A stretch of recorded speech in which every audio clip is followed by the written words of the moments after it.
Well, we start by heading to Norway, where the movement to remove VAR from the game is growing at a rapid pace. The Norwegian FA are consulting with clubs until November before a vote will take place on whether to abolish it from their leagues. Before then, fans have been taking matters into their own hands with protests that have been disrupting games.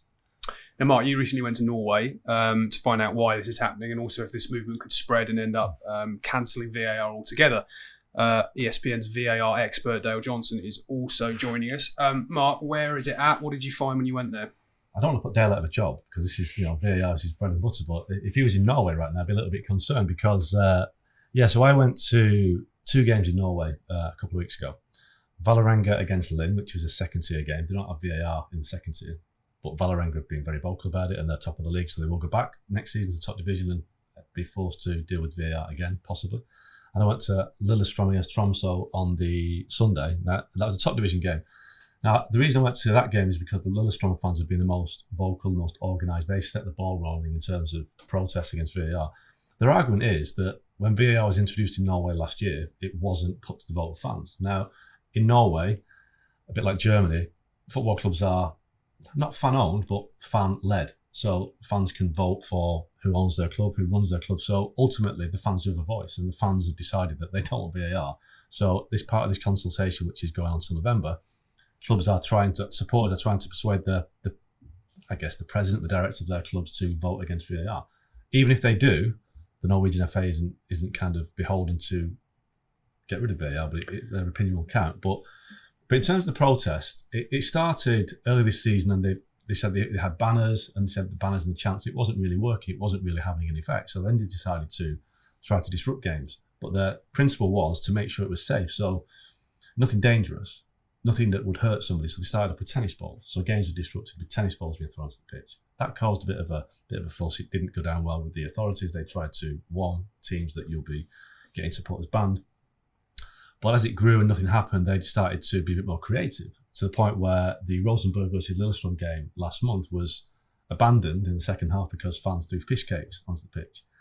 Not tennis balls, fish cakes. Now, I asked what was the significance of the fish cakes, and the Rosenborg fans threw fish cakes onto the pitch, not to get the game disrupted, but because the ground in Trondheim where they play is quite close to the harbour, and it's surrounded by seagulls. So the idea was that when they threw all these fish cakes onto the pitch, the seagulls, which always flock to the ground, would flock to the pitch and get the game called off because there's so many seagulls on the pitch to be eating the fish cakes. So when the seagulls follow Norwegian football, yeah, exactly, they expect fish cakes to be thrown onto the pitch. Absolutely. But because there's so many fish cakes onto the pitch, that they didn't have a chance for the seagulls to come because the referee called the game off. They've also had protests with champagne corks. So Lyn Oslo are the team from the wealthy part of Oslo. So they've been throwing champagne corks onto the pitch to reflect their wealth and affluence.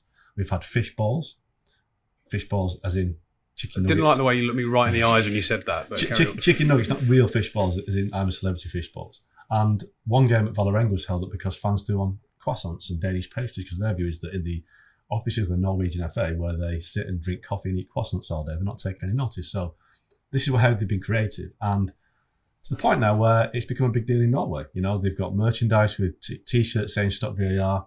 I was given an air freshener for the car which said F VAR. I'll be polite. So there's a hope amongst the supporters in Norway that they can drive VAR out. They don't have it in Sweden. Sweden's the only major league in Europe without VAR, and they see a kind of a sense of like a brotherhood with the Swedes, whereby they can kind of come together and say, we don't need VAR. There's a protest in Finland as well last week. So it's getting to the point where fans are now taking action to try and get VAR kicked out of the game. And I think that we haven't really seen it in the Premier League. It just hasn't. Fans don't like it, but we haven't seen any kind of organised protest. So I do think that what's happening in Norway right now, it could be reflected maybe in a year's time. We seem to be a year, 18 months behind in England, but if there is success in Norway, then it will definitely have a knock-on effect. Well, it seems, obviously, it all depends on the vote, really. I mean, did you get a sense of how that vote potentially could go? It's a couple of months away, obviously. Well, there's 32 teams in the top 2 divisions, and it needs 17 to vote for VAR to be overturned. Now, the fans I spoke to reckon there's 8 clubs that are already absolutely nailed on. But they're speaking to fans, other clubs I should say, to try and persuade them to eradicate VAR. Now, the Norwegian FA are opposed to this. They're opposed to the idea of getting rid of VAR, but they are open to consultation. The fans I spoke to felt that I spoke to some players as well who felt that, yes, it's good to do this, but ultimately it won't make any difference because there's a sense that the Norwegian FA will not want to be the first nation to scrap VAR because it would go down very badly with FIFA. And people say, look, ultimately people at the Norwegian FA might want a career in FIFA or UEFA. They might want that FA to have some clout in FIFA. So why would they set themselves out to be almost like a militant organisation? So there's a long way to go, but they were very confident. But I've also been told by people that this group of fans can be quite idealistic. I was one word that was used as fundamentalist in terms of they are so passionate about it, they can't see the bigger picture. So who knows where it'll go, but there's definitely a groundswell of support for VAR to be kicked out of the game in Norway. Dale, let me bring you in here. Obviously, VAR has struggled with its perception, and it's been very unpopular, not just in the Premier League, but in a number of countries across Europe and maybe beyond. What changes are being made in terms of the way they communicate and try and sort of tackle that negative PR, if you like? And do you think they are effective and they are making progress in terms of the way that they communicate and that they actually facilitate VAR? So one of the biggest problems with VAR as an overreaching factor is nothing has changed in basically 6 years. That nothing has been modified, nothing has been tried, nothing has been changed. So what you've had is you've had this same VAR system, which is just built on frustrations of fans to the point where they don't see it getting any better. Now, what we had in the Premier League in May is we had Wolves table their motion to get VAR scrapped, and it saw it get defeated 19-1. Not one club supported Wolves.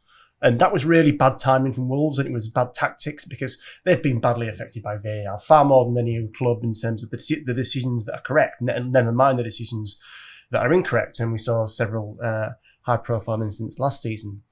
But what that does creates a feeling that the fans aren't being listened to by their clubs, because when the Wolves asked for this vote, the clubs didn't go, well, we'll go and ask season ticket holders, we'll go and get their opinions. The people just sat in the boardrooms and voted against it and didn't join in with Wolves. Now, one of the key reasons that happened is the changes, and that's why the timing from Wolves is probably not great, because what you've got coming in at some point this season is semi-automated offside, which should make those decisions quicker, more reliable, more accurate. Now, why couldn't they get that ready for the start of the season? Well, they've been testing it for a year and a half, and I think we'd all agree that that bringing it in the middle of the season is not ideal, because we won't know the facts behind it, but it could have a different effect between the two systems on. Well, it affects the integrity of the league. Absolutely, yeah. But I mean, Italy did the same thing in 22-23. They brought semi-automated offside in January after their winter break, because they'd had their own high-profile offside errors, and they decided that they couldn't wait till the start of the next season, so they brought it in then. So that's one of the aspects that came in. And when Wolves triggered this vote, it was only 4 weeks after the club had unanimously voted for this tech, which involved a new 3-year contract with a new technology provider. So what Wolves were really asking for was for clubs to turn their back on this contract that had been signed, but also this change which is supposed to improve VAR. And now what's also come with that is the Premier League's new Twitter account, which is tweeting about every single VAR review that takes place. Now that is never going to be what fans want it to be. The fans want them to say we've made a mistake. It's just going to be factual aspects, but at least it gives the impression that these incidents are being looked at when they're not being changed. Because a lot of the time people say, "Oh, they never even looked at it." Well, the one thing that I got from the fans in Norway wasn't so much how VAR isn't working. We all know that it's got its glitches, and we all know that it does get it right a lot of times. It's the way it takes the emotion out of the game and the celebration, whereby, when a goal is scored, your instinct now is to look to the screen, isn't it? It's to think, is this going to be allowed? Now, the first game I went to in Oslo, the second tier game, it was kind of liberating to be at a game where you just knew there's no VAR. So if a goal was scored, that was it. Get on with it, celebrate, move on. There was no questioning as whether the goal stood or not. And I think that is the issue, that it's just taking that spontaneity out of the game. And one point was mentioned to me. So when Rosenborg played Lillestrøm last season, apparently Lillestrøm never win at Rosenborg. They said, we never go, they never win. It was 2-2 until like the 95th minute of stoppage at the end of the game. And Lillestrøm were given a penalty by VAR. They scored the penalty, which meant that Lillestrøm finally won at Rosenborg. And the fans said, we sat down and didn't celebrate. which seems a little bit extreme because, their team has scored a goal to win the game. But their point was that we don't want to win a game by this overbearing, this perfect system. Football isn't perfect, ultimately. And that's where the fans have got the issue. They don't like a lot of the stuff that goes around it. I think when you get decisions like the Bournemouth decision against Newcastle earlier this season, when it seemed to be, was that a handball, was it not? You could debate that all day long. Just let the referee decide and move on. See, that would be my question to those fans in Norway, that it's admirable to take that kind of protest into your own hands and make a stand if it's something you don't like. But say, for example, you do get it scrapped. Then the next season, your team is on the end of an absolute howler. Because I know in the Premier League, if that were to happen, if VAR was to be scrapped and there was a howler in a game, the same fans saying, I hated it, would be saying, I can't believe we haven't got it. Yeah, well, like I said, that the fans didn't celebrate a goal that was given by VAR. Well, that takes it to a different level, doesn't it? If they're prepared to kind of take that, then to me, that's fair enough.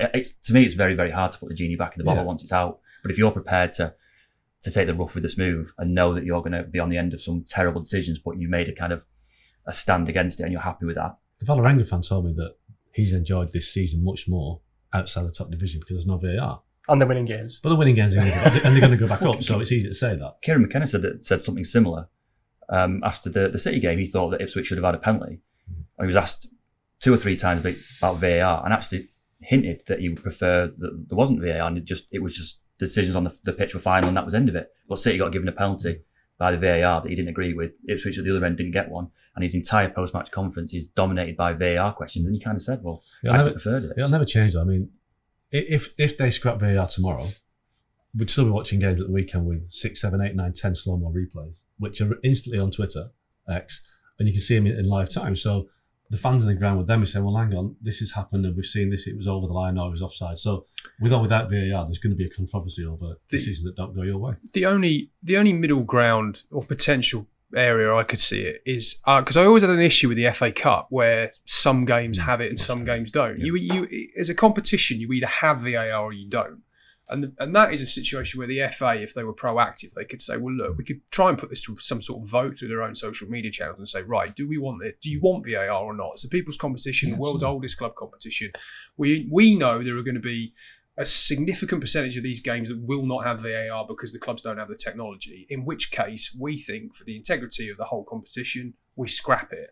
And I don't know whether maybe that would, talk about the magic of the FA Cup, but whether that would re-energise that competition a little bit and just separate it from everything else. Is it the final? The only game in the Carabao Cup that has it is the final. And it's great. Again, but going to the Carabao Cup games, it's liberating to know that a goal is a goal or an offside flag is. That's it. There's no question about it. But again, why have it at the final? Well, because all eyes are on it's the the same with the playoffs as well. Yeah. The EFL doesn't have it throughout the whole of the 46 game season and both legs of the semi-finals. And then it has it in the playoff final. Because it's there though, isn't it? Because if there was some kind of disaster and it was there, and I'm sure it's not like it has to be switched on, but if it wasn't switched on, it would all hell would break loose. And to be fair, that did happen. I think it was a League Two playoff final last season. The referee gave a penalty, and the replay showed it was a dive by the striker, and so the penalty was overturned. So, I'm sure I can't remember which club it was about, but the club that benefited from that would certainly have been happy that VAR was there in that instance. Yeah, but you either want a kind of binary decision-making system applied to a subjective game, which football is, or you don't. So on that, I think one of the big issues with this system of VAR is that this goes into what you were saying about fans being worried about a goal's not going to count, is that absolutely everything can be looked at. That means every single goal that's scored could be disallowed. Exactly. And one of the things that, when I was saying nothing's changed for 6 years, is, for instance, 4 years ago, Serie A wanted to trial a challenge system whereby that puts the onus back on the team managers. Now, exactly how it would work, that you'd have to have discussions about that in terms of teams doing it tactically at the end of the game just to try it, like in cricket when teams have got down to the ninth wicket and I'll just review it. Anyway, but there is actually slight movements in this because FIFA have what at the moment is a supposed to be for the leagues that don't have the technology. They are now starting trials of a challenge system, and it's going to be held in one of the youth tournaments in Bogota, and that will enable a coach to raise a challenge for a possible penalty. Okay. Now, I think that's the type of thing that, if it could be found a successful way, would remove that fear of goals being disallowed and would mean that if a manager's going to challenge a decision and they lose that decision, Yeah. then So you get 2 or 3 a game, and that's it. You've got your absolutely, yeah. And then we lose this thing where the VAR is going to stop the game to forensically look at a possible penalty for something no one's seen. If you haven't seen it, if a coach hasn't seen it, if the captain's not seen it, then they've missed it. I can't wait for 50,000 fans to all shout challenge at once because Mikel Arteta's not challenged something that they've all seen. But then you get a situation where your manager's used his three appeals on the 80th minute and the 90th minute is a crazy penalty situation which the ref doesn't see. The ref gets blamed for, well, he's only done that because he's had three. Well, and that is a thing in cricket, that some cricket captains are known to be good at their challenges and some are known to be terrible at it. And you'd get managers who would be known to be terrible challengers. Yeah, Roger Federer in tennis, absolutely dreadful with Hawkeye. Known for it. And yet, arguably one of the greatest players of all time. So that's FIFA's argument against having a challenge system in the professional game, is because, well, what's the point in having it if you then miss an absolute howler after a team's used their challenges? But I think that this is the whole point, is that you don't want the game to be stopping for virtually meaningless things that people don't really even notice. Well, there's an ownership to it if you have challenges. And the example that's popped into my head from cricket was the Ben Stokes, was it 2019 in the Ashes, the incredible innings when England won by 1 wicket. He should have been out because Nathan Lyon bowled him LBW, but Australia had used all their challenges, and they'd wasted one earlier when Pat Cummins tried to, I think it was, ball was going down the leg side, and all the commentary in the studio straight away was like, pitching down leg. Don't use it. They used it, and then when Lyon, I think bowled Stokes LBW, but the umpire didn't give it on the field. The first thing Ricky Ponting says is, you should never have used your review on the Pat Cummins one. You've lost a test match because you wasted your review. Not, this is a big umpiring injustice. Why have they not seen this on the field? It's just the emphasis. It's the ownership is on the team to not execute that skill effectively, rather than saying, well, this is a poor decision and rail against it. So what football has at the moment is basically has the Hawkeye cricket running on every single ball. So every time a ball's bowled, no matter what happens, they'll stop the game and they'll put the Hawkeye mapping on. Yeah, there seems an anxiety about it. They seem to be so concerned about getting it wrong. They look at everything, and I thought Howard Webb would have, the boss of the referees, would have toned that down. I thought the idea we keep hearing, doesn't it, a bit more of a hands-off approach, but it never seems to be applied. It's hard to apply. Of course, as soon as the season starts, they're back to square one again, and they know that the referees. You got to have sympathy for referees because they know that everything they do is scrutinised to the nth degree. Slow-mo replays, Saturday evening, Sunday afternoon, Monday night, everything is scrutinised. So they don't want to be the guy that... Well, they changed the way they referee. Yeah, of course as a result they're terrified. Haven't they? I think they're terrified of making mistakes. And, I can see why, because sometimes they're the people that don't have a voice. We know they don't speak. I think they should do sometimes, just to answer back at some of the criticism from the players and the managers, because they should be allowed to rebut the criticisms that they've got and show they've got a personality. And they do that in Germany. The referees virtually every weekend, when there's been a contentious incident after the game, they'll come out and they'll talk through the reason why they've given a decision, sometimes with the manager of the team that's been affected. Now, in the Premier League and with how the English media is, there's a real fear that if that was to happen, the words that were spoken by the referee would either be taken in bad faith or would be twisted or be reported in a certain way which would put extra pressure on that referee rather than being reported as a matter of fact. I think there's a belief that the press in England would sensationalise it rather than treat it as an explanation of what's actually happened.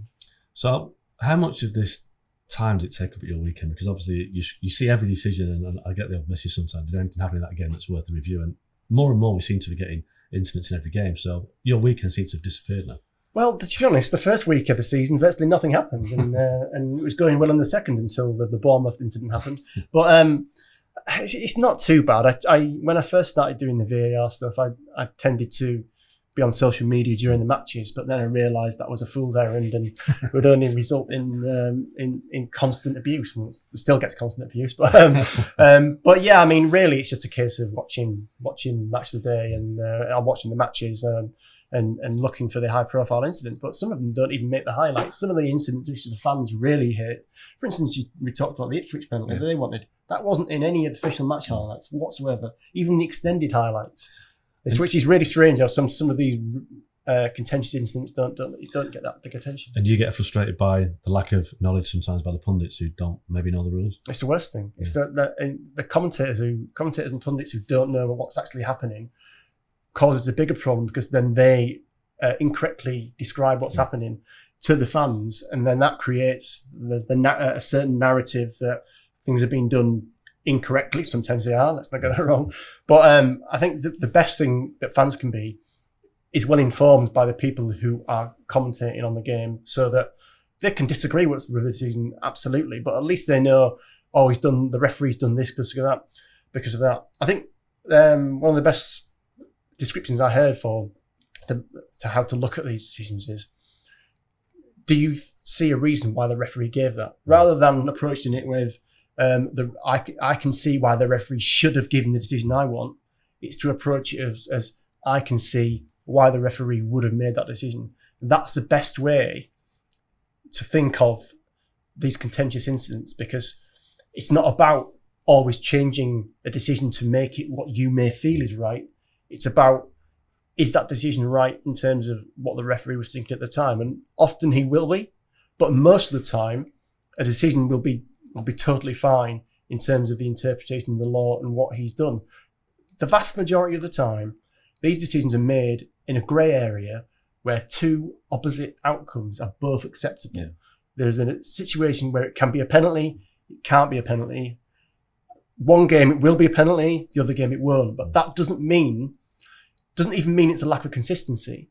It just means that those decisions are in a subjective corridor where people with different opinions can reach different outcomes. And that's the one gripe, and I know that Hawkeye in cricket has been well received, but there are instances where you can be both out and not out with the same ball, and that's the grey area that people umpires call. Yeah, umpires call, and they don't like that. So if it's something that's meant to get things factually correct more often than not, and you're talking about a grey area where two completely opposing things are possible, that's very, very hard for people to get their heads around. And that's why the Premier League, and they started it in the briefings before the start of the season, and we're going to hear this a lot. It's going to be the phrase that's used all the way through.